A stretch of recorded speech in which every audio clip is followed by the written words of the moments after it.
Olá pessoal, sejam bem-vindos ao canal da Química. Hoje, nessa primeira videoaula, eu vou dar uma pequena introdução ao assunto. Para a gente começar a estudar Química, a gente precisa saber o que é o átomo. O átomo, aqui um conceito mais raso da matéria, é a unidade básica da matéria.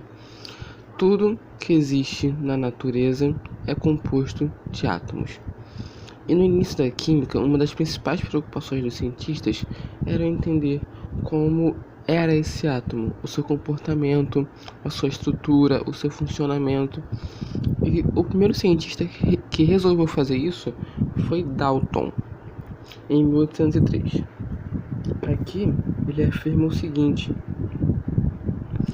que o átomo ele é maciço, ou seja, em seu interior não há nenhum tipo de espaço, esférico e indivisível. No caso, esse era o mínimo da matéria.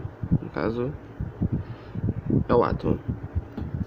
Depois, em 1897, a gente tem uma teoria mais avançada do cientista Thomson. Esse Thomson, em sua hipótese, além de ter colocado um átomo, ele colocou mais outras partículas dentro desse átomo. No caso, é os elétrons e os prótons. Ele afirma o seguinte, que apesar do átomo ser indivisível, essas subpartículas, que a gente chama de partícula subatômica, são removíveis do átomo. Mas aí você me pergunta, como que ele descobriu essas duas partículas? Ele fez um experimento que era mais ou menos assim. Ele pegava uma fonte de alta voltagem, com mais ou menos 10.000 volts, e ele colocava no vácuo. Ele percebeu o seguinte, que esses raios no vácuo, ele tinha uma direção específica e que submetidos a um campo elétrico sofriam influência. No caso, esse raio da alta voltagem ia do negativo em direção ao positivo. E nesse tal campo magnético aqui, ele sofria influência em relação ao positivo desse campo magnético.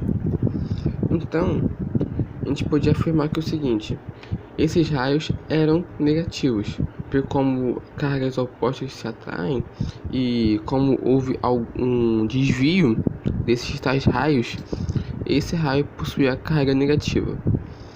Aí Thomson definiu o nome desses raios, primeiramente, de raios catódicos, porque eles vinham do catodo dessa alta voltagem, no caso a parte negativa.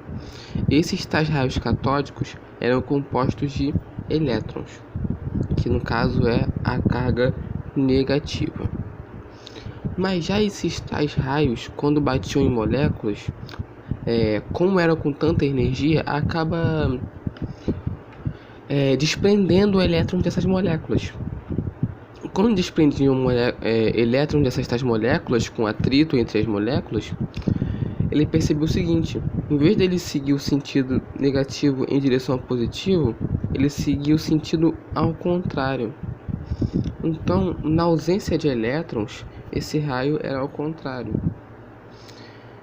Já esses raios que vinham na direção do positivo em direção ao negativo, ele chamou de raios positivos, que tinham em sua composição carga positiva, que por sua vez eram chamadas de prótons.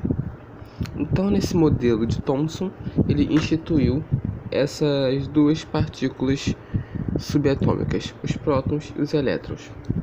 Aí ele afirma que esse tal modelo dele é esférico também como o de Dalton e compacto, maciço, como o de Dalton novamente. Depois teve um terceiro modelo que teve muita diferença em relação aos demais, que foi o modelo de Rutherford. Rutherford, em 1911, fez um modelo atômico que pode dizer que revolucionou a química, que possui uma composição completamente diferente.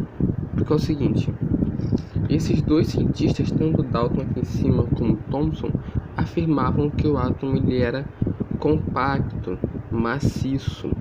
Mas já Rutherford, com a sua experiência, falou que não, que o átomo apresentava vácuos em seu interior. E como ele fez isso? Ele pegou uma lâmina de ouro, basicamente, e injetou nessa tal lâmina de ouro radiação. E atrás dessa tal lâmina de ouro, ele posicionou uma parede coberta de um composto químico chamado de sulfeto de zinco. Esse sulfeto de zinco possui a seguinte característica: quando a radiação é injetada nesse tal composto, acaba emitindo luz. Então ele percebeu o seguinte, que a partir do momento que a gente colocava a radiação, em vez desses tais raios baterem na lâmina e serem refletidos novamente, eles atravessavam essa lâmina. Alguns sim sofriam reflexão, mas grande parte atravessava essa tal lâmina de ouro. Ele definiu o seguinte, que esse átomo não era tão compacto assim.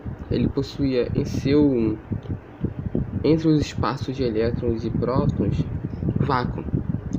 Então ele tinha uma área que ficava os elétrons, que no caso era a eletrosfera, e no centro desse átomo tinha o próton, que era a carga positiva. No caso, qual é o problema desse modelo atômico? Que como tinha prótons e elétrons aqui, eles podiam se atrair e o átomo poderia se desfazer. Então, para aprimorar esse modelo atômico, teve um outro cientista chamado Bohr, que fez um quarto modelo.